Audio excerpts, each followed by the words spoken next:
Welcome to the first video in my series about the laws in Codex Oera Linda. In this installment, I'll take you through the very first law of the Fryas, called the Tess.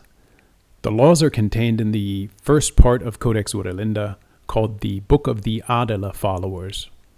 A total of 12 sections in the book relate to laws, and these govern domestic and foreign policy, commerce, elections, institutions. All Frya's laws are based on the principle of Eva, so I'll start by looking at just what this means. Chapter 4e starts out, "The word Eva is too sacred for mundane use. Therefore, we have learned to say Evin." The word Evin means flat or level, and this is obviously related to the English word even.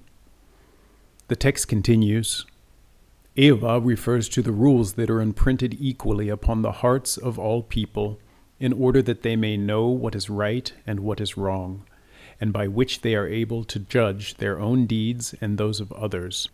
So Eva describes that calm feeling in your heart when you know you're doing something right, or at least doing nothing wrong. But it also encompasses the feeling of disquiet when you go against what is right, as in the next few lines. Eva also means like, water-like, level and smooth as water that neither storm nor anything else has disturbed. When water is disturbed, it becomes uneven, unlevel. And that is a big part of what the Fryas seem to have considered what it means to be human.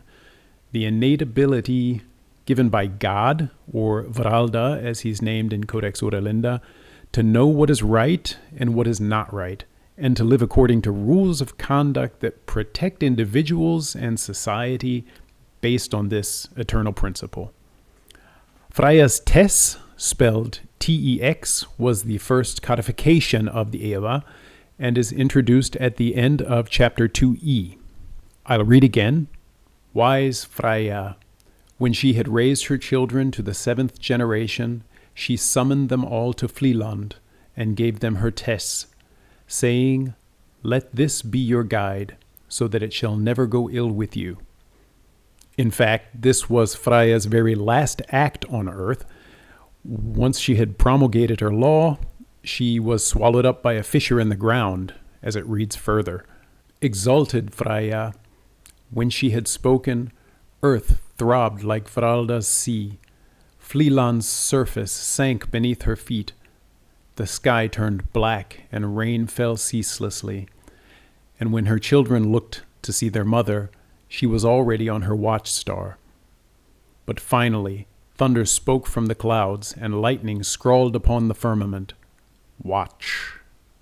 The Tess comprises 12 items of advice.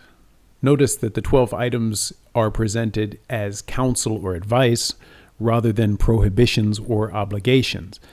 And this is the essence of Frya culture. Individual and collective freedom is the highest virtue. It begins, "Good fortune awaits the free. In the end, they shall see me again. But only those can I deem free who are slave neither to another nor to their own passions." The first 2 of the 12 items of the Tess relate to the relationship between humans and Vralda. 1.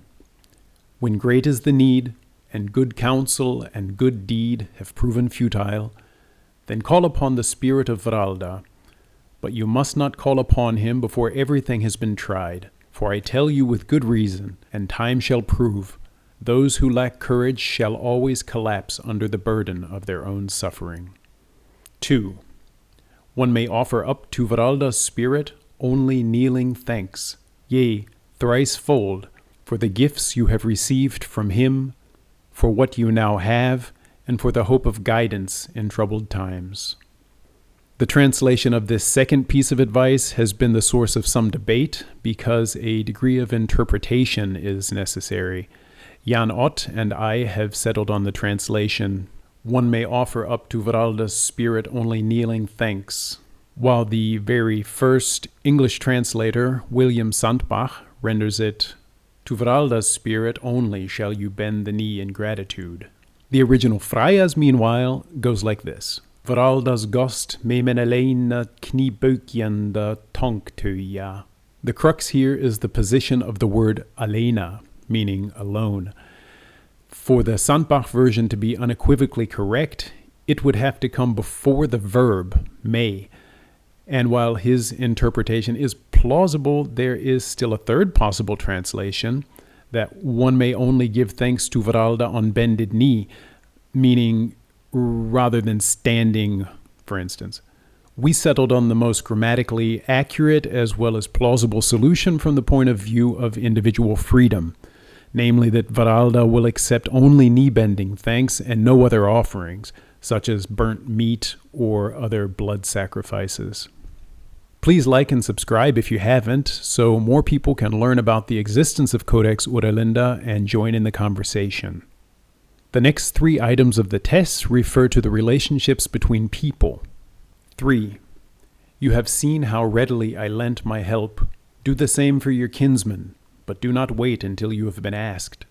The suffering ones would curse you, my maidens would erase your name from the book, and I should have to shun you as a stranger. 4. Never accept from your kinsmen kneeling gratitude, which is owed to Varalda's spirit. Envy would stalk you, wisdom would rebuke you, and my maidens would accuse you of stealing the honor of the father. 5. 4 things have you been given to use, namely, air, water, land, and fire. But Varalda claims ownership of them all. Therefore I advise you to choose righteous men who justly divide the labor and its fruits, so that no man is free from work or defense. This number 5 represents a kind of bridging of the first 2 perspectives with the coming perspective of civic responsibility, especially the responsibility to protect freedom. I continue. 6. If anyone is found among you who sells his own freedom, he is not of your folk. He is a bastard, of corrupted lineage. I advise you to expel him and his mother. Teach this to your children morning, midday, and evening, so they will dream of it at night. 7. Anyone who robs another of his freedom, even if the other were in debt to him, I would parade with collar and leash like a slave girl, though I advise you to burn his corpse and that of his mother in a barren place.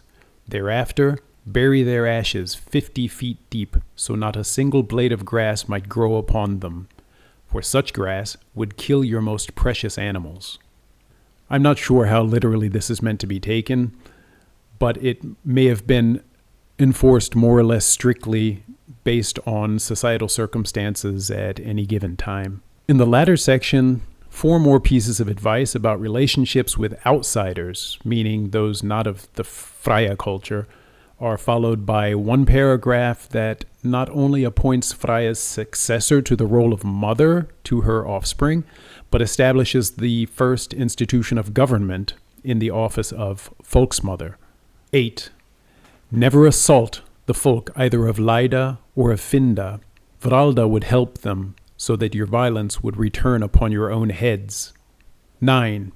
If it should happen that they seek your counsel or anything else, you ought to help them, but if they come to rob, then fall upon them like radiant fire. 10. If one amongst them desires to marry one of your daughters, and she consents to it, you should explain to her her folly, but if she insists on following her suitor, then they may go in peace. 11. If your sons desire any of their young women, you must do the same as with your daughters.